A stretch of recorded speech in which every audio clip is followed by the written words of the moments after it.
cafezal em flor, quanta flor. Cascatinha e Inhana. Você provavelmente já ouviu falar dessa dupla sertaneja das antigas. Mas se você tem mais de 50 anos, você ouviu muitos sucessos deles. Vamos conhecer agora a sua linda história que começou no meio do século passado, quando não havia mídias sociais, nem a internet e nem ainda a televisão. A única coisa que equivaleria a um Google no tempo em que a dupla começou eram os circos. Os circos foram durante 4 décadas o meio de entretenimento que popularizou muitos cantores e duplas sertanejas, muito antes da invenção da televisão. Este é o documentário Vida e Obra de Cascatinha e Inhana.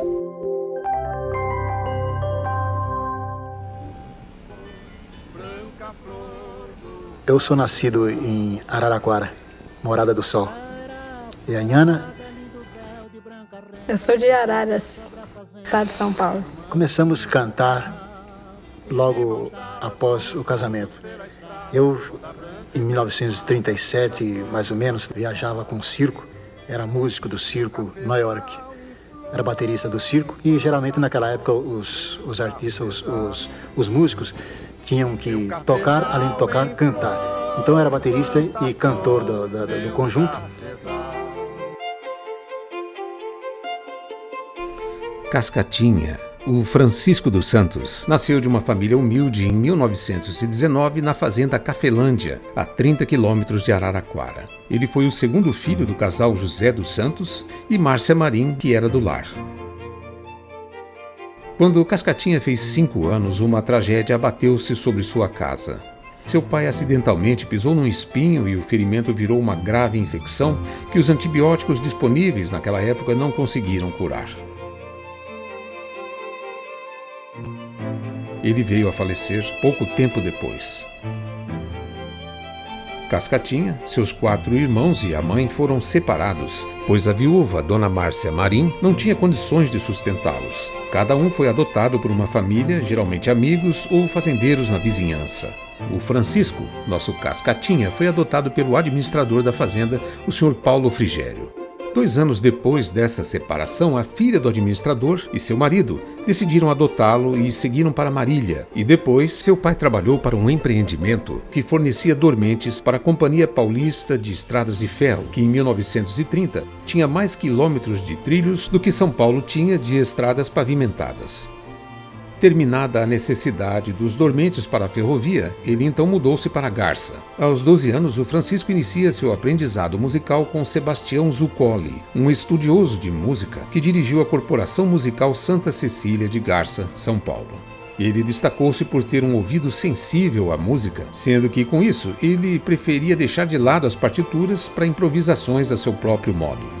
Nessa época, um apelido começava a acompanhar Francisco, e que mais tarde viria a imortalizá-lo como artista, Cascatinha. Tal apelido veio por causa da proximidade do grupo escolar que ele frequentava com uma fazenda chamada Cascata. Nesta fazenda, ele e seus amigos aproveitavam a hora do recreio e pulavam a cerca de lascas de madeira, correndo até uma pequena queda d'água a 500 metros da escola. Frequentemente, Cascatinha era o cabeça e, segundo ele, desencaminhava os colegas e dizia: "Vamos brincar na Cascatinha", e a turma o acompanhava. Em 1937, então com 18 anos de idade, Cascatinha quis tentar a sorte numa cidade maior, já que Garça não lhe oferecia um futuro como um artista. A cidade grande mais próxima era Marília, para onde ele foi, chegando com a cara e a coragem.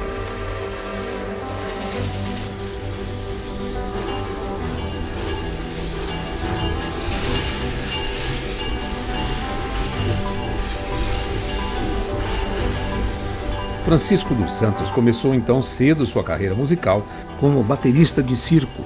Ainda no final dos anos 30, ele conheceria um circo de passagem pela cidade de Marília, com música ao vivo. O circo estava precisando justamente de um baterista. Era o Circo Nova York. Era baterista do circo e geralmente naquela época os artistas, os músicos, tinham que tocar, além de tocar, cantar. Então eu era baterista e cantor do conjunto. E o proprietário do circo, era o cômico da companhia, fez com que eu cantasse com seu irmão no picadeiro. Mas naquela época eu sabia só cantar aquelas músicas do Moreira da Silva, sambas de break, sabe? Mais ou menos. Vou mandar prender esta nega risoleta que me fez uma falseta e me desacatou. Samba de break, né? Aquela jogada, né? E depois, viajando, conheci um artista equilibrista, Natalício Firmino dos Santos. E então formamos a dupla. Naquela época chamava-se a dupla Chopes e Cascatinha. Era tipo assim de humorismo assim, agradável bem, porque não só humorismo, como também música séria. Cascatinha, conte uma piada pra nós. As piadas não lembro mais, não lembro, não dá pra lembrar, porque há muito tempo que a gente não conta piada, tá fora de forma. Em 28 de março de 1923, Ana Eufrosina nasceu no município de Araras, São Paulo, onde passou sua infância e adolescência. Desde cedo, Ana já se envolvia com a música. Sua família tinha muitos músicos amadores. Ainda em sua adolescência, passou a fazer parte da Orquestra Jazz Band de Araras, na qual já atuavam seus irmãos mais velhos, José do Patrocínio e Luiz Gonzaga. Com o sucesso deles, Ana recebeu o convite para apresentar-se na Rádio Clube de Rio Claro e no programa A Voz de Araras, da Rádio Zurita. Nesse período, ela própria herdou o nome desse programa, passando a ser conhecida como A Voz de Araras. Eu comecei a cantar, meus irmãos cantavam em orquestra lá na minha terra, nós fazíamos baile, e minha mãe, eu fui cantar com meus irmãos, que minha mãe deixou. Eu me casei com 18, não, tô fazendo as contas aqui, né? Só fazendo as contas. Com 18 anos, eu tinha uns 14, 15 anos, quando eu comecei a cantar.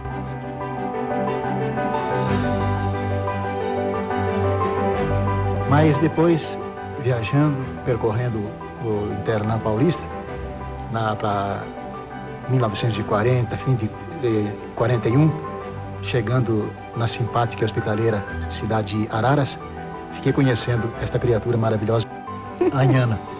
E fui apresentada a ela como sendo a cantora da cidade. Ana Silva, a cantora de Araras. A Ana era noiva.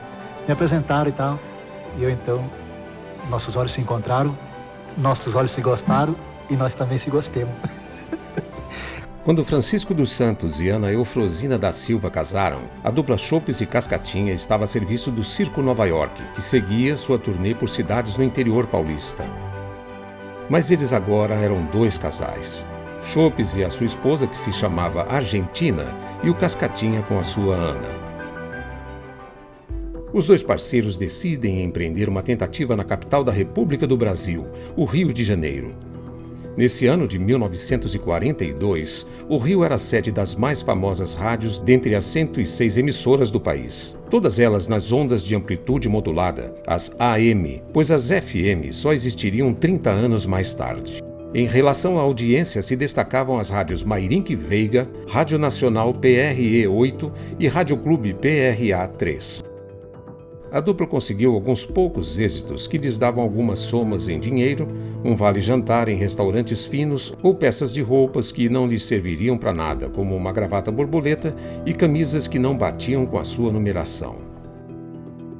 Assim, a necessidade de garantir seu sustento e o envio de dinheiro às esposas distantes em Araras levou-os a procurar novamente shows em circos, parques e antessalas de cinema. Pouco tempo depois, Ana junta-se à dupla e formam o trio Esmeralda, que durou pouco, vindo a terminar no final de 1942. Em 43, criam a dupla, mas Ana precisava de um nome artístico, pois o casal estava prestes a assinar um contrato com o Circo Estrela d'Alva, que estava deixando o Rio de Janeiro rumo ao interior paulista. Depois de algumas considerações, o casal adotou como nome da personagem feminina da dupla, Inhana, uma mistura das palavras Sinhá e Ana. Em 1943, a dupla tinha nome, mas não tinha endereço. Do Circo Estrela d'Alva partiu para o Circo Ita, das Irmãs Alves. Do Circo Ita, partiram no segundo semestre para o Circo das Irmãs Miranda, onde a dupla permaneceu até o Natal. Cascatinha contou numa entrevista que, naquele Natal, o que o salvou foi a solidariedade do artista circense Eduardo Souza, cuja esposa era malabarista e os dois filhos faziam números infantis. O Circo das Irmãs estava sem dinheiro para investimentos em propaganda e sem público. Eduardo Souza, condoído com a situação do casal, deu-lhes 10 mil réis do pouco que tinham. Isso deu para um pouco de arroz, outro tanto de feijão e 2 nacos de costela de porco. Essa foi a ceia natalina nesse período difícil. Prosseguir naquelas condições não seria mais possível. Por meio de contatos com artistas obtidos em Casa Branca, Cascatinha descobriu que em Ribeirão Preto encontrava-se armado o enorme Circo Universal de Máximo Bernardo. Ele então decidiu tentar a sorte. Ele e a esposa apanham um trem da meia-noite para amanhecer em Ribeirão Preto. Com 0 tostões no bolso, eles seguiram a pé no meio da madrugada da estação até o circo, chegando com o sol clareando a manhã. Tudo inútil. O elenco estava completo. Havia um certo Pires, contador de piadas, e a dupla de cantores Sertãozinho e Inhá Neide. Máximo Bernardo, no entanto, sensibilizou-se com a situação do jovem casal de artistas. Foi quando ele indicou-lhes o português Adriano Ribeiro de Souza, que estava montando em Araraquara o grandioso Imperial Parque Teatro, com muitas atrações, roda gigante, picadeiros e que incluía números musicais. Antes de partirem, Cascatinha e Inhana telefonam para Araraquara e recebem do secretário do seu Adriano Ribeiro de Souza o aval para embarcarem no primeiro trem para Araraquara. "Vocês arrumam o dinheiro das passagens que aqui nós te reembolsaremos", disse o tal secretário. Para lá seguiram ambos, sendo recebidos na estação pelo mesmo, que cumpriu o combinado, alojando-os no hotel da cidade. O momento da apresentação surgiu numa sexta-feira de março de 1944. Naquela noite, o português dono do parque não pôde assistir à estreia, mas encarregou sua esposa e o secretário de acompanhar a dupla, além dos artistas mais antigos da companhia. Se a tal dupla, Cascatinha e Inhana, agradar, ela fica. Se não, ela nem precisa voltar pro hotel. Vão direto pra rua, teria dito o dono do parque. O show foi um sucesso tão avassalador que os próprios artistas do circo, além do público, aplaudiram de pé a dupla. O português foi logo informado do sucesso. Quando retornou a Araraquara, chancelou o contrato deles com o Imperial Parque Teatro. Cascatinha e Inhana permaneceram pelos 3 anos seguintes, itinerantes por cidades do interior paulista. Os sambas de carnaval, as marchinhas e as foxes canções eram os gêneros prediletos da população brasileira dos grandes centros em 1944. Nesse ano, a Segunda Guerra Mundial devastava a Europa, alastrando-se pela África e indo até as nações no Pacífico. Cascatinha e Inhana estavam alheios às questões políticas do conflito. Mas em setembro de 1944, ficaram um pouco impressionados quando milhares do contingente da Força Expedicionária Brasileira, a FEB, embarcava nos navios de transporte de tropas a fim de combater batalhões alemães entrincheirados em Monte Cassino, Monte Castelo e na região de Pistoia, na Itália. O governo do Estado Novo de Getúlio Vargas não interessava a dupla. Ao contrário, lançamentos como o samba Atire a Primeira Pedra, de Ataúfo Alves e Mário Lago, e outras canções da época, eram de seu gosto, pois as apresentações que promoviam eram recheadas por músicas sertanejas, boleros, toadas, rancheiras, modinhas, sambas, tangos brejeiros, baiões e as primeiras guarânias. No ano de 1947, se apresentaram pela primeira vez numa estação de rádio, a Bauru Rádio Clube, em seus programas Luar do Sertão e Cirquinho do Benjamin. Em 1948, passaram a atuar na Rádio América, em São Paulo, e em 1950 são contratados pela Rádio Record, onde trabalharam até 1962. Em 1951, seu primeiro disco é gravado pela gravadora Toda América, cantando a canção La Paloma, de autoria de Sebastián Iradier, compositor espanhol de 1863, e Pedro Almeida, e a toada brejeira Fronteiriça, de José Fortuna, um dos compositores favoritos de Cascatinha. Aqui ouviremos um trecho de La Paloma nas vozes da dupla sertaneja riopretense Júnior e Cristiano.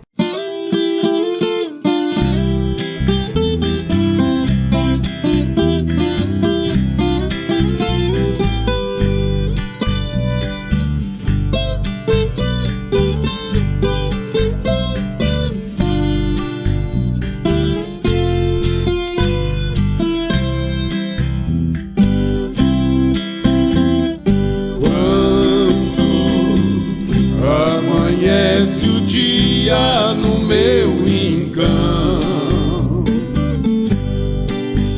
parece natureza tem coração. Quando amanhece o dia no meu rincão, parece que a natureza tem coração. À tarde o tanger do sino da capelinha, bem perto canta dolente de uma rolinha.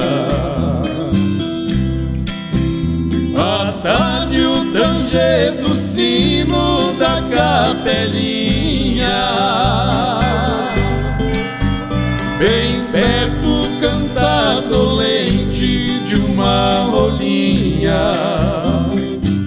Quando é noite de lua, a tristeza me vem, ai, são saudades de um grande amor e muito longe vai.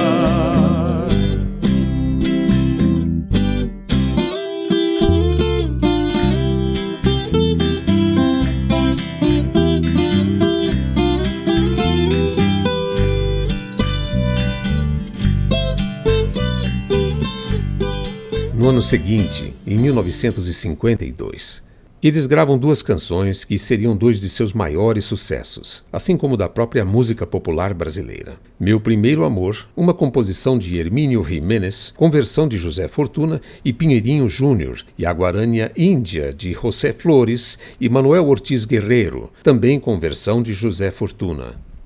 Índia vendeu 300 mil cópias só no primeiro ano de lançamento e até os anos 1990 vendeu mais de 3 milhões de discos. Índia, que era uma das músicas preferidas do presidente Juscelino Kubitschek, mereceu diversas gravações por outros intérpretes ao longo dos anos. Vamos ouvir esses sucessos na voz de Júnior e Cristiano.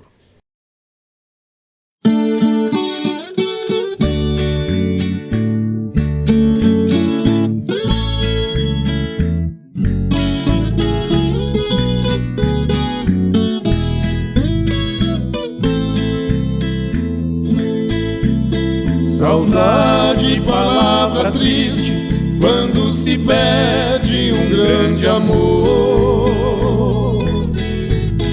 Na estrada longa da vida, eu vou chorando a minha dor. Igual uma borboleta, vagando triste por sobre a flor. Seu nome sempre em meus lábios, irei chamando por onde for. Você nem sequer se lembra de ouvir a voz desse sofredor. Implora por seu carinho, só um pouquinho do seu amor. Meu primeiro amor, tão cedo acabou só.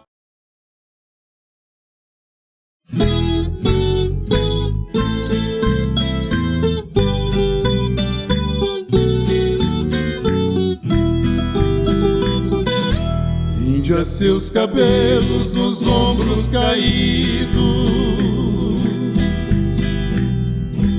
negros como a noite que não tem lua. Seus lábios de rosa para mim sorrindo, e a doce meiguice desse seu olhar. Índia da pele morena, sua boca pequena, eu quero beijar. Índia, sangue tupi,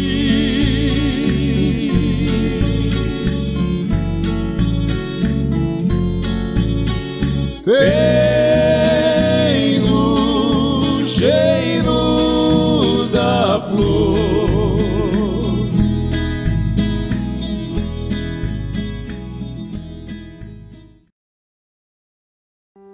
Em sua trajetória de grandes sucessos, eles receberam o prêmio Roquete Pinto. Esse troféu, idealizado pelo locutor e produtor de TV Blota Júnior, é uma homenagem a Edgar Roquete Pinto, considerado o pai da radiodifusão do Brasil. Ser premiado com um papagaio dourado desses era no Brasil o equivalente a um Oscar da excelência em rádio e televisão. Cascatinha e Inhana conquistaram 2 vezes esse troféu, uma em 1951 e outra em 1953. Em 1954, recebem a medalha de ouro da revista Equipe e ganham o título de Os Sabiás do Sertão, devido aos recursos vocais impressionantes da dupla. Em 1959, lançam outro grande sucesso, a Guarânia Colcha de Retalhos, de Raul Torres. Nesse mesmo ano, Cascatinha é promovido a diretor artístico da gravadora Toda América.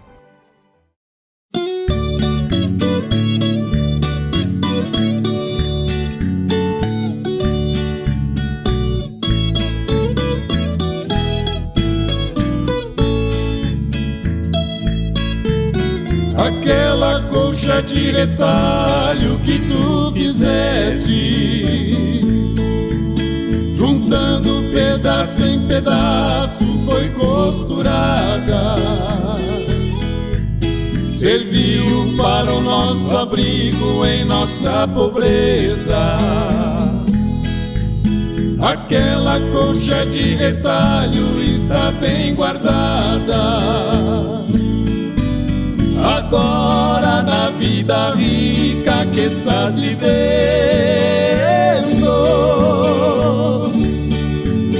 terás como agasalho colcha de cetim. Mas quando chegar o frio no teu corpo enfermo, tu has de lembrar da colcha e também de mim.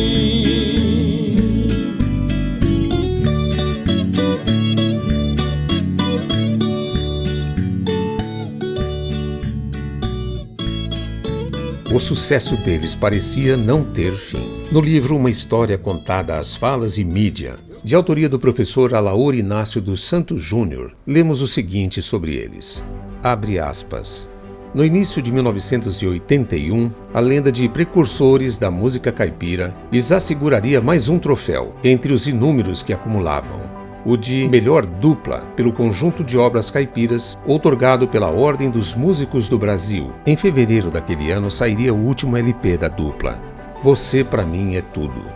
Neste mesmo mês, cerca de 50 mil pessoas aplaudiram entusiasmadas a apresentação de Cascatinha e Inhana no Festival de Música na Praia, que a Secretaria da Cultura realizou na Praia do Gonzaga, em Santos. Embora ocultasse das pessoas mais próximas, Inhana, então com 58 anos de idade, sentia-se afadigada, como revelaria Cascatinha a este trabalho. Mas ambos aguardavam com uma ansiedade infantil a chegada do dia 20 de junho de 1981, quando, com a presença de representativas duplas de artistas, como Tonico e Tinoco, Milionário e José Rico, entre outras, seriam comemorados os 40 anos da dupla Cascatinha e Inhana, num bem organizado concerto no Maracanãzinho, no Rio de Janeiro, intitulado A Grande Noite da Viola.